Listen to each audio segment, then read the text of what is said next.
Nama makhluk mitologi Indonesia sudah terkenal, tak hanya di Indonesia, tapi juga di luar negeri. Ada yang seram, cantik, bahkan keren. Menurut Kamus Besar Bahasa Indonesia, mitologi adalah ilmu tentang bentuk sastra yang mengandung konsepsi dan dongeng suci mengenai kehidupan dewa dan makhluk halus dalam suatu kebudayaan. Kamu tahu nggak, kalau kita punya sejumlah nama makhluk mitologi Indonesia yang nggak kalah menarik dari makhluk mitologi Yunani lainnya? Sama seperti makhluk-makhluk mitologi dari negara lain, makhluk mitologi di tanah air juga disertai kisah supranatural, asal mula, atau kisah dewa-dewi. Bukan cuma keren, makhluk-makhluk berikut juga ada yang sudah dikenal di kancah internasional. Sebelum melanjutkan video ini, jangan lupa klik tombol subscribe agar kalian tidak ketinggalan dengan konten-konten terbaru dari channel kami.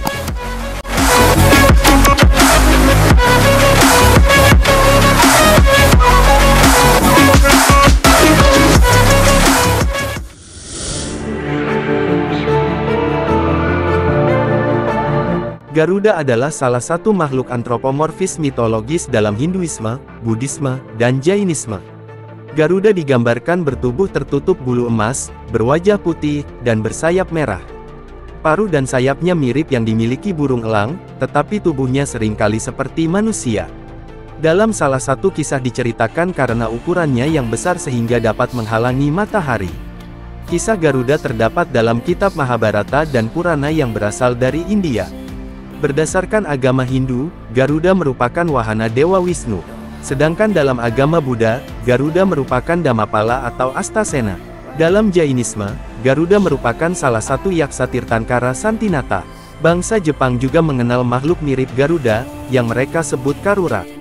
Garuda di Thailand disebut sebagai Krut atau Pakrut. Legenda burung Garuda ini pun berkembang hingga ke Indonesia pada abad ke-6.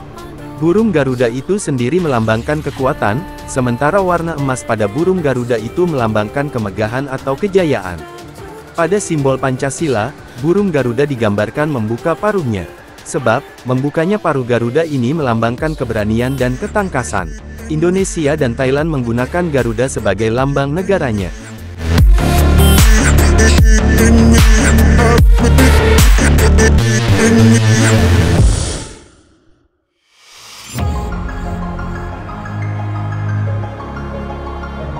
Kisah tentang naga besuki ini juga muncul dalam legenda terciptanya Selat Bali.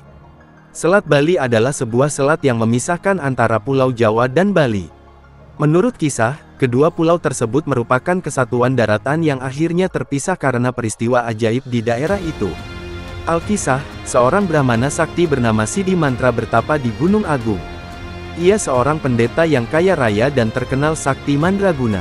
Ia memiliki istri yang cantik jelita dan seorang putra yang gagah dan tampan bernama Manik Angkeran. Namun, Sidi Mantra meminta bantuan naga besuki karena persoalan utang piutang yang disebabkan oleh Manik Angkeran. Ternyata anaknya itu gemar berjudi sehingga harta kekayaan Sidi Mantra terkuras habis. Sang naga setuju untuk membantunya dengan syarat anak Sidi Mantra harus berhenti berjudi, tetapi ternyata Manik Angkeran tidak berubah. Singkat cerita, kisah itu diakhiri dengan terciptanya Selat Bali oleh tongkat milik Sidi Mantra yang memisahkan Pulau Bali dan Pulau Jawa. Naga besuki dipercaya masyarakat Bali sebagai makhluk mitologi yang konon katanya berada di bawah kawah Gunung Agung.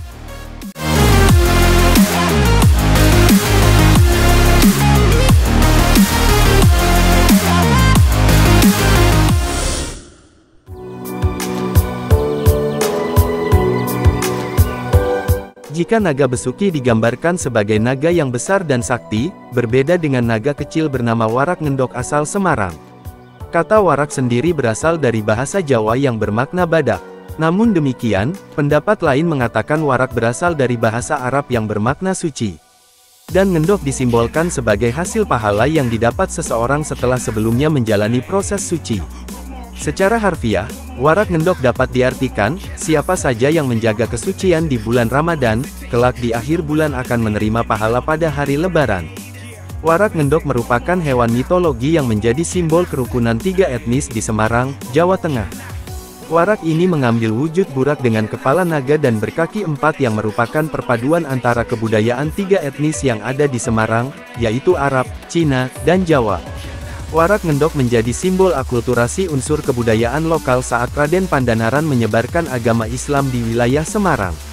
Biasanya, warak ngendok diarak dalam festival kebiaran atau perayaan Dukderan yang digelar untuk menyambut datangnya bulan Ramadan.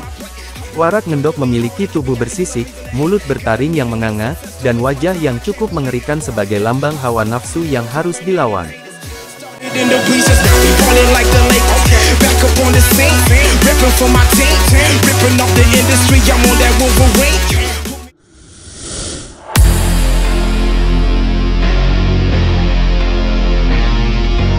Kuda sembrani adalah hewan mitologi yang diambil dari cerita legenda masyarakat Nusantara yang menggambarkan seekor kuda bersayap yang dapat terbang dan sangat berani.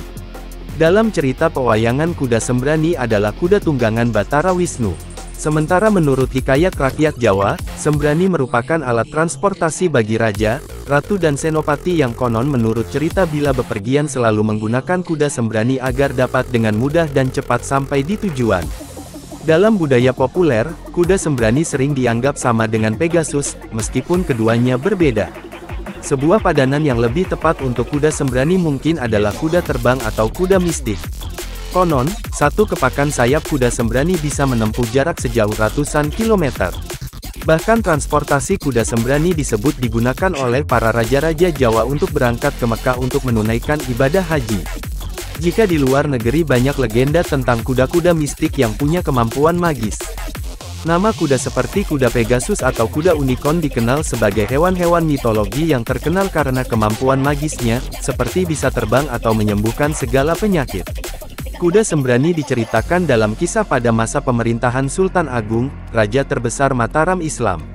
Sang raja sering bertapa untuk memperoleh petunjuk dari ilahi. Suatu kali dalam tapaannya sang sultan memperoleh petunjuk gaib untuk mempekerjakan Ki Bodo sebagai abdinya agar seluruh kerajaannya semakin sejahtera. Ki Bodo yang diberi titah untuk menjadi abdi sultan langsung menerima titah rajanya. Salah satu saran pertama yang diajukan Ki Bodo pada Sultan Agung adalah agar sang raja memelihara kuda sembrani.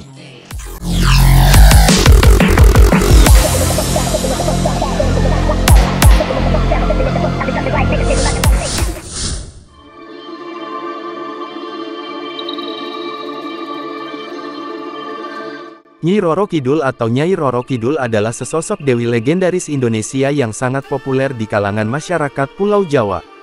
Tokoh ini dikenal sebagai penguasa pantai selatan. Secara umum disamakan dengan Kanjeng Ratu Kidul, meskipun menurut beberapa kalangan sebenarnya keduanya berbeda. Dalam mitologi Jawa, Kanjeng Ratu Kidul merupakan ciptaan dari Dewa Kaping Telu yang mengisi alam kehidupan sebagai Dewi Padi dan Dewi Alam yang lain. Sedangkan Nyi Roro Kidul mulanya merupakan putri kerajaan Sunda yang diusir ayahnya karena ulah ibu tirinya. Dalam perkembangannya, masyarakat cenderung menyamakan Nyi Roro Kidul dengan Kanjeng Ratu Kidul, meskipun dalam kepercayaan kejawen, Nyi Roro Kidul adalah bawahan setia Kanjeng Ratu Kidul. Nyi Roro Kidul juga dikenal dengan berbagai nama yang mencerminkan berbagai kisah berbeda dari asal-usulnya, legenda, mitologi, dan kisah turun-temurun. Ia lazim dipanggil dengan nama Ratu Laut Selatan dan Gusti Kanjeng Ratu Kidul.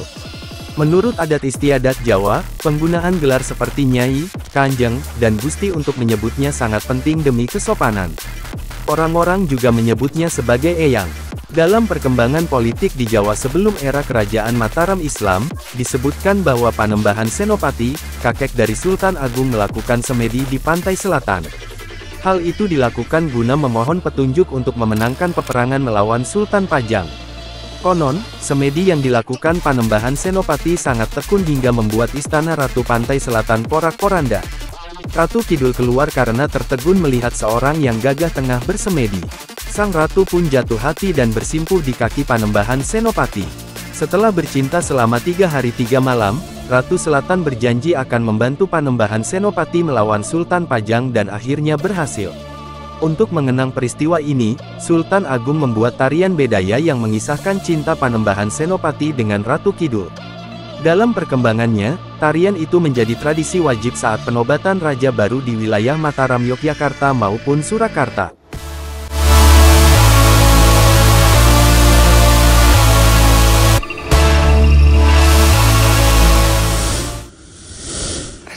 before you left me bleeding. Itulah 5 makhluk mitologi yang terkenal di Nusantara yang baru saja kita simak.